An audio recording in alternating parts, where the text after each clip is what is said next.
अस्सलाम वालेकुम व्यूअर्स, मैं मलिक मुजाहिद फ्लाई बॉय हाई से आपको खुशामदीद कहता हूँ। नाजरीन, माजरत ख्वाह हूँ, पिछले काफ़ी दिनों से मैं आपके लिए कोई स्टोरी, कोई व्लॉग नहीं बना सका। बीच में रमज़ान था, रमज़ान के बाद ईद थी, फिर हम कुछ मसरूफियत की वजह से आपकी खिदमत में हाज़िर नहीं हो सका। लेकिन आज मैं अपने नाजरीन के लिए एक खूबसूरत स्टोरी लेके आ रहा हूँ और ये स्टोरी हमारी होगी पार्किंग से रिलेटेड। जहाज़ को कहाँ पार्क किया जाता है, कैसे पार्क किया जाता है, उसके चार्जेस क्या होते हैं और उनके एडवांटेजेस क्या होते हैं, डिसएडवांटेजेस क्या होते हैं, और वहाँ पे आपको जहाज़ को पार्क करने की क्या क्या फैसिलिटीज़ दी जाती हैं। ये हमारी सारी जो चीज़ें हैं ये आज के हमारे व्लॉग में होंगे। जहाज़ डिफरेंट किस्म के होते हैं, इनकी डिफरेंट किस्म की पार्किंग होती है और इनके डिफरेंट किस्म के चार्जेस होते हैं। मुख्तलिफ एयरपोर्ट्स पे मुख्तलिफ पार्किंग है। छोटे जहाज़ों की छोटी पार्किंग, उनके छोटे चार्जेस होते हैं, कम चार्जेस होते हैं। जो बड़े जहाज़ होते हैं उनके बड़े ह्यूज किस्म के पार्किंग चार्जेस होते हैं। जैसे नाजरीन, हम अपनी गाड़ी को पार्क करते हैं तो हम पार्किंग टिकट लेते हैं 2 घंटे के लिए, 3 घंटे के लिए, या ओवरनाइट के लिए, या 24 आवर्स के लिए।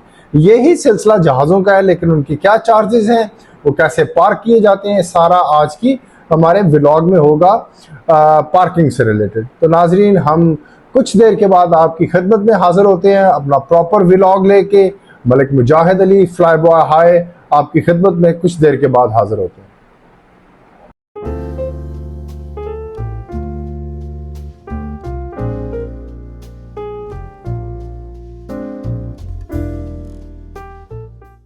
अस्सलाम वालेकुम व्यूअर्स, मैं मलिक मुजाहिद फ्लाई बॉय हाई से आपको एक बार फिर खुश आमदीद कहता हूँ। नाजरीन, जैसे कि मैंने आपको कहा कि मेरे ये व्लॉग का सिलसिला थोड़ा सा बीच में ब्रेक हो गया था। ईद थी, रमज़ान शरीफ था, उसकी वजह से भी छुट्टियाँ हो गई। फिर कुछ पर्सनल अपनी मसरूफियात की वजह से मैं आपकी खिदमत में व्लॉग नहीं लेके आ सका। लेकिन आज जो हम आपकी खिदमत में व्लॉग लेके आ रहे हैं बड़ा इंटरेस्टिंग है। नाजरीन, ये एयरप्लेन्स, एयरक्राफ्ट की पार्किंग से रिलेटेड है। जहाज़ों को कैसे पार्क किया जाता है और इनके चार्जेस क्या होते हैं और उनके एडवांटेजेस क्या होते हैं। तो नाज़रीन, अभी हम अपना व्लॉग शुरू करते हैं।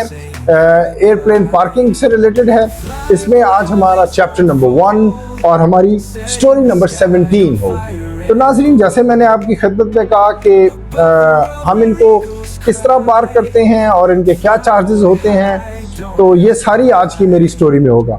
नाज़रीन, जैसे हम अपनी गाड़ियों को मुख्तलिफ जगह पे, मॉल्स में जाके, डिफरेंट प्लेसेस पे जाके पार्क करते हैं, तो जब हम पार्क करते हैं तो उनकी सेफ्टी के लिए हमें पार्किंग टिकट लेना पड़ता है। समटाइम हम 2-3 घंटे के लिए पार्क करते हैं, समटाइम वो 12 आवर्स या 24 आवर्स के लिए पार्क की जाती है, तो उसके चार्जेस 100, 50, 200 रुपये होते हैं।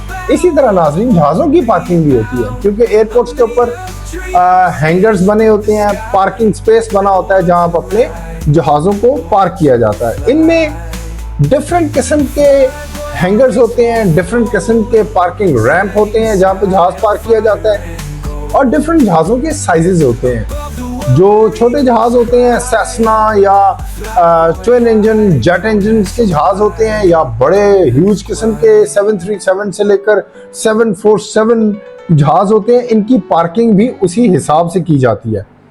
अब अमेरिका में जब आप जहाज़ को पार्क करते हैं या रेगुलरली पार्क करते हैं, तो उसके आपके $100 से लेकर $500 पर आवर्स के हिसाब से होते हैं। ये डिपेंड करता है एयरपोर्ट पे कि कोई बड़ा एयरपोर्ट है या छोटा एयरपोर्ट है, या कंट्री साइड पे, छोटा साइड पे एयरपोर्ट है, तो उसके पार्किंग के चार्जेस भी उसी हिसाब से ज़्यादा या कम होते हैं। बड़ा एयरपोर्ट होगा तो वहाँ पे उसके चार्जेस भी ह्यूज होंगे जहाज़ की कैपेसिटी से लेकर, और फिर उनको आपको उसमें डिफरेंट किस्म की सहूलियात दी जाती है कि आपने सिंपल जहाज़ को पार्क करना है, या आपने उसकी मेंटेनेंस के इंजीनियर्स भी देखते हैं, फ्यूल भी लेना है, सारा कुछ करना है। अगर आपने कहीं आगे फ्लाई के लिए जाना है तो वो पार्किंग में इंक्लूड करके उसका एक पैकेज बना के आपको देते हैं। तो छोटे एयरपोर्ट है, उन पे $30 से लेकर $100 पर आवर्स के हिसाब से होते हैं। बड़े एयरपोर्ट पे $100 से लेकर $500 पर आवर्स के हिसाब से होते हैं। अगर आपने उसको लंबे अरसे के लिए पार्क करना है तो उसके आपकी अमाउंट को कम कर दिया जाता है। ये डिपेंड जहाज़ों के साइज में भी होता है, हैंगर्स के साइज में भी होता है, और आपका रैंप का साइज भी होता है। तो ये इसकी फीस मैं आपको बता रहा हूँ। और इसी तरह जब आप किसी स्टेशन से किसी और जगह फ्लाई के लिए जाते हैं तो आपको पहले से अपनी पार्किंग को बुक करवाना पड़ता है कि मैंने सपोज पाकिस्तान में तो ये फैसिलिटीज नहीं है, लेकिन अमेरिका की कंट्रीज में लोगों ने अपने प्राइवेट एयरप्लेन्स रखे होते हैं। आपने सपोज एक स्टेट है ओहायो स्टेट से आपने शिकागो जाना है तो वहाँ के अपने कंट्री साइड एयरपोर्ट आप चूज करते हो, वहाँ का आप पार्किंग स्पेस चूज करते हो, अपने साइज जहाज का साइज बताते हैं कि मैंने इतनी देर के लिए अपना ये जहाज पार्क करना है, आपने हैंगर में करना है या ओपन स्पेस करना है, ये सारी चीजें उसमें काउंट होती हैं। अगर आपने हैंगर में करना है तो आपको वो जहाज की पार्किंग के साथ साथ आप उनको बोलते हैं कि जी मुझे यहाँ पे इंजीनियर्स भी चाहिए जहाज की मेंटेनेंस के लिए, उसको चेक करने के लिए। आफ्टर जब मुझे आगे फ्लाइट लेके जानी है तो उसका फ्यूल भी लेना है, तो उस हिसाब से फिर आपके पार्किंग चार्जेस होते हैं। इसी तरह अगर आप किसी बड़े एयरपोर्ट पे जहाज के पार्क करते हैं और आपके पास जहाज भी बड़ा है, नॉट मोर देन 737 या 16-17 सीटर आपके पास जहाज है, तो उसके हिसाब से आपको चार्जेस पड़ेंगे। इनमें नाजरीन आपको पायलट्स भी अवेलेबल होते हैं। अगर आपके पास जहाज है, अगर आपके पास जहाज नहीं है, आपने किसी कंट्री से या किसी स्टेट से या किसी शहर से जहाज को रेंट पे लिया है तो फिर आपके पास पायलट अवेलेबल नहीं है, तो आप वहाँ से पायलट भी ले सकते हैं कि मैंने ये जहाज रेंट आउट किया है अपनी फैमिली के साथ, मैंने फलां जगह जाना है, मुझे पायलट चाहिए और आगे मुझे हैंगर चाहिए, मुझे पार्किंग स्पेस चाहिए। तो ये सारी फैसिलिटी आजकल अवेलेबल होती है, but not in Pakistan, only states में, वहाँ पे ये सारी चीज़ें आपको प्रोवाइड की जाती हैं। जैसे आपके पास एक small size jet engine 7 seater जहाज है या बोइंग 737, 747 या इससे भी बड़ा जहाज है, तो वो उसके हिसाब से आपको पार्किंग अवेलेबल होगी। तो ये समटाइम आप किसी स्टेशन पे जाते हैं, वहाँ जाके आपको पार्किंग नहीं मिलती है। अमूमन जो बड़े स्टेशन हैं, बड़ी कंट्रीज़ के बड़े उनके वो जो टाउन्स हैं या उनकी शहर हैं, वहाँ पे आपको पार्किंग स्पेस के लिए पहले से आपको बुकिंग करवानी पड़ती है कि मैं आ रहा हूँ और मुझे यहाँ पे जहाज़ के लिए पार्किंग चाहिए, मेरे जहाज़ का साइज़ ये है, उसके हिसाब से आपको पार्किंग अवेलेबल होती है। यही सिस्टम सेम लाइक गाड़ियों की तरह का है, लेकिन गाड़ी तो आपने गए पार्क कर दी, जहाज़ों के लिए आपको पहले से बुकिंग करवानी पड़ती है, उनको बताना पड़ता है कि जी मुझे आगे जाना है, मेरी इतने आवर्स की फ्लाइट है, मुझे फ्यूल चाहिए, मुझे इंजीनियर्स चाहिए, वो सारा उसका जहाज का चेक करने के बाद, उसको फ्यूल अप करने के बाद वो आपसे पार्किंग चार्जेस लेते हैं। तो ये अमेरिका में और यूरोप में तो ये बड़ा ट्रेंड है।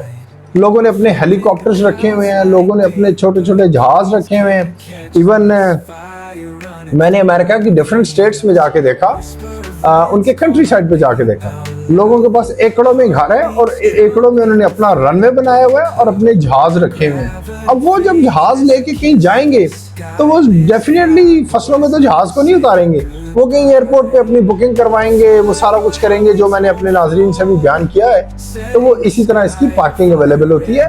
पार्किंग के साथ साथ वो सारी चीज़ें जो आपकी खिदमत में बयान की है वो उसके चार्जेस मिला के उसको होता है। ये मिनिमम $100 से लेकर $500 पर आवर्स के हिसाब से होता है। अगर आपने फ्यूल लेना है उसके अलग होंगे, इंजीनियर्स हैं चेक करने के उसके अलग होंगे, पायलट है, पायलट्स भी आपके अमूमन मैंने देखा है $500 से लेकर $1500 तक वो चार्ज करते हैं। कितनी देर की फ्लाइट है, एयरक्राफ्ट कौन सा है, तो सारा आपको उसमें इंक्लूडेड करते हैं। तो नाजरीन, ये हमारा आज का एक छोटा सा व्लॉग था, मेरी एक लंबी ब्रेक के बाद जो पार्किंग से रिलेटेड था, कि इसमें मैंने आपको बताया कि how much doesn't it cost to park a private jet and aircraft in airport, और डिफरेंट कंट्री साइड एयरपोर्ट या रेगुलर एयरपोर्ट। तो नाज़रीन, उम्मीद करता हूँ कि मेरा ये छोटा सा व्लॉग आपकी इंफॉर्मेशन में इजाफा किया होगा उसने पार्किंग से रिलेटेड, और मेरा इंशाल्लाह आने वाले व्लॉग्स में आपके लिए बड़े अच्छे अच्छे व्लॉग तैयार होंगे। मेरा ये जो ब्रेक थी, इसके बाद अब मैं अपना रेगुलरली अपने व्लॉग बना के आपकी खिदमत में पेश करूँगा।